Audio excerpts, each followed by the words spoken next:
Am I the a-hole for telling my mother-in-law to shut the F up? I, 24 female, got married at 18 to my very first boyfriend. We got divorced when I was 19 and it was incredibly messy. He is not someone I want to be around ever again. Then I met my current husband at 20 and we got married after 2 years together.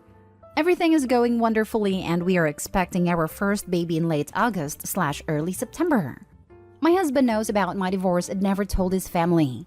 But when we were dating, his family looked me up and found out. Ever since then, they think I'm a gold digger and a slut. My husband defends me and we're lower contact, but since getting pregnant, we've been in contact with them again. Everything has been smooth except for comments from my mother-in-law every now and then. I had my baby shower this weekend with just my close friends and family. Everything was going well until my mother-in-law brought up my divorce in conversation with my mom, making some sort of comments like, "Aren't you glad your first grandbaby is with my son and not with her ex-husband?"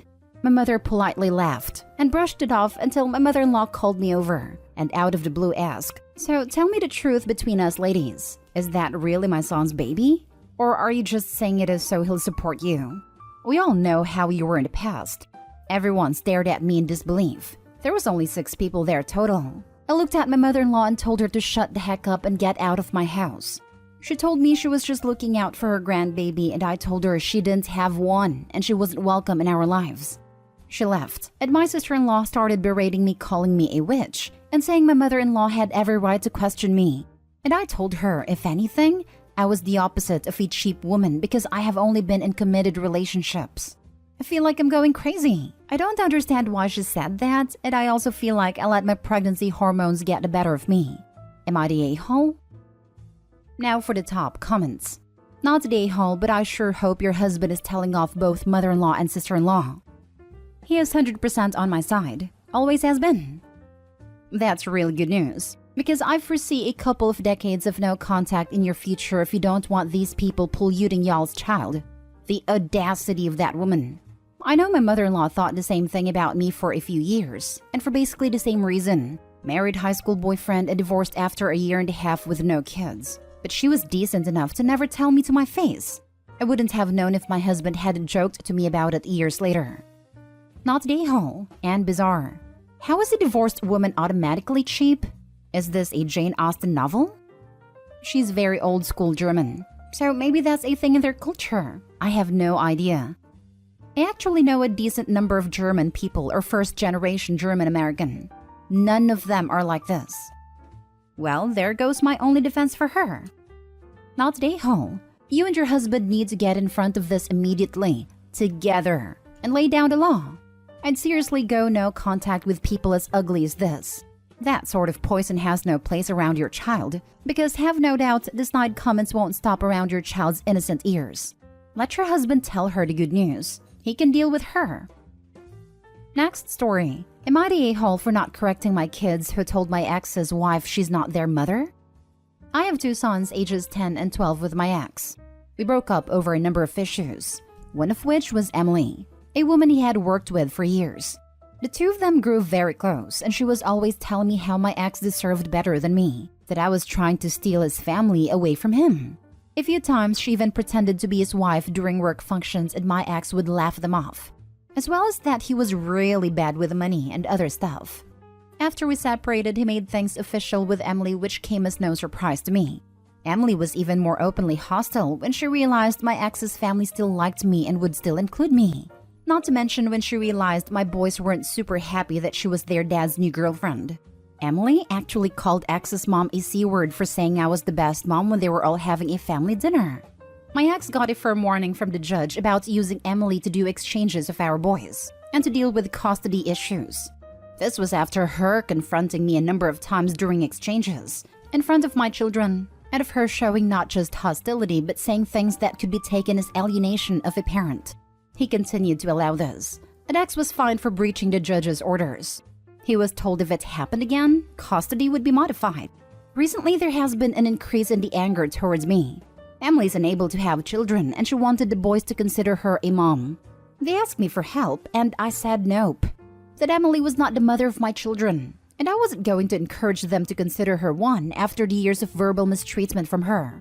The boys had an award night back at the start of June at school, and while there, Emily told the boys to get in photos with her for the school newsletter.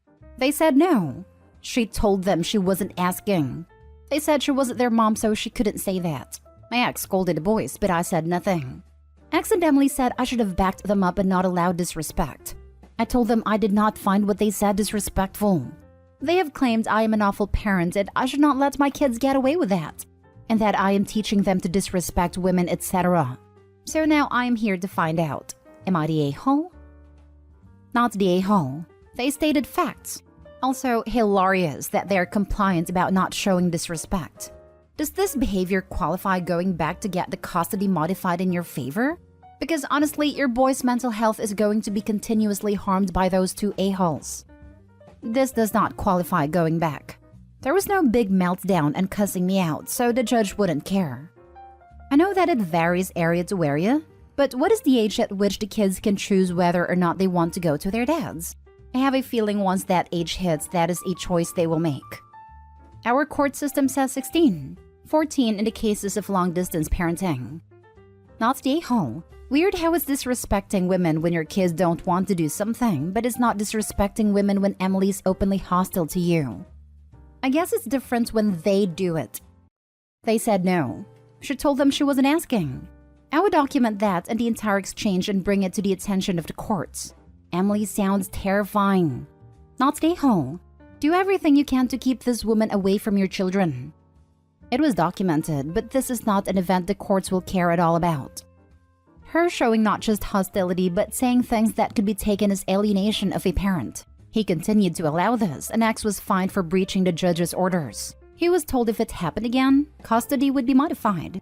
Sure seemed pretty hostile to me, and it was directed at your children. At least keep track of it because it adds to the pattern of her behavior. Would not surprise me if they attempt to punish the kids somehow for this next time your ex has his time with them. Next story is titled, Am I the a-hole for calling the cops on my fiancé's mom? It's a wild situation, but I feel like I need a fair judgment.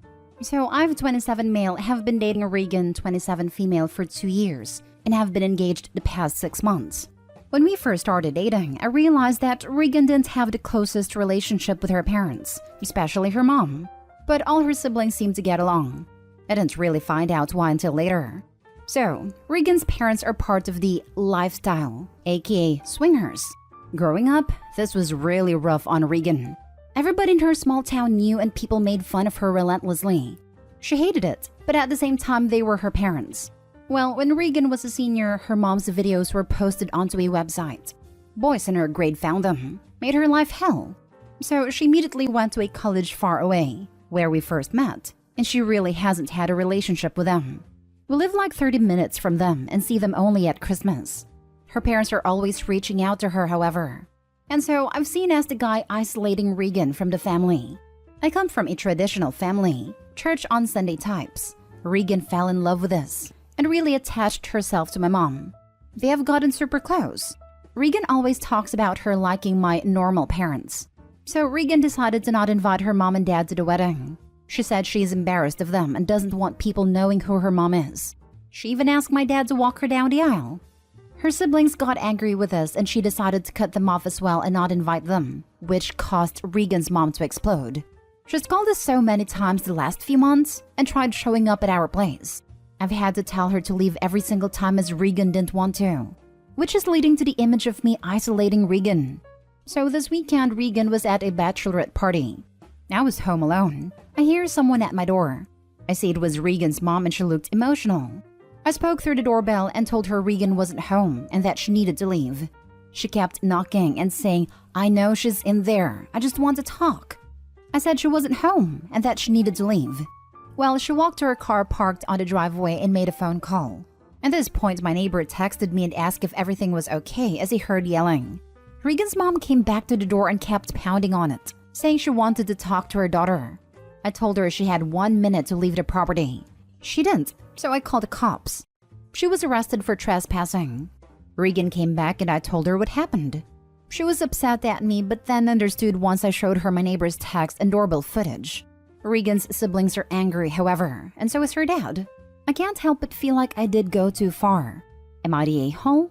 Edit. For people asking, Regan basically ghosted her parents in college. She told her siblings why she didn't want a relationship. They didn't agree with her reasons, and that is why she cut them off too. Her parents should be aware of the reasons through the siblings. Now for the top comments. Not Day Hall. Her parents are certainly free to be swingers, but it was very selfish not to think about how their lifestyle choices impacted their children. Regan is an adult and has made a decision not to have them involved in her life. Her mother was warned, but ignored it. You are free to choose, but choices have consequences. This. Also, I'm sure there is a way to be swingers discreetly that doesn't involve having them in the home where your minor children live. Or, uploading videos with your face uncensored. Aside from Hollywood, what kind of parents even does that? Not Day Hall, but look at it from their perspective. I would think the same thing if my daughter cut me off.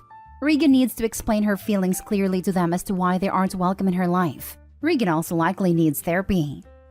But the daughter had almost no relationship even before she met him. Ignoring that and blaming the guy is a clear indicator that they don't take any responsibility for the estranged relationship. It's a common way people take to dealing with things they can't accept the responsibility for.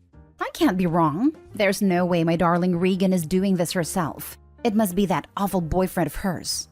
She can tell them all she wants until she turns blue in the face, but they won't listen because they don't want to hear it. They'll find any reason not to trust it. That's exactly what happened to me. A narcissistic mother with no concept that she's an awful parent. Accusing the guy that told me you don't actually owe her anything, you don't need to put up with her, of isolating me because there's no chance in hell she could possibly ever have been the issue. 2 kids, 15 years, and still no contact with her later, and she still tries to tell people she's not a problem.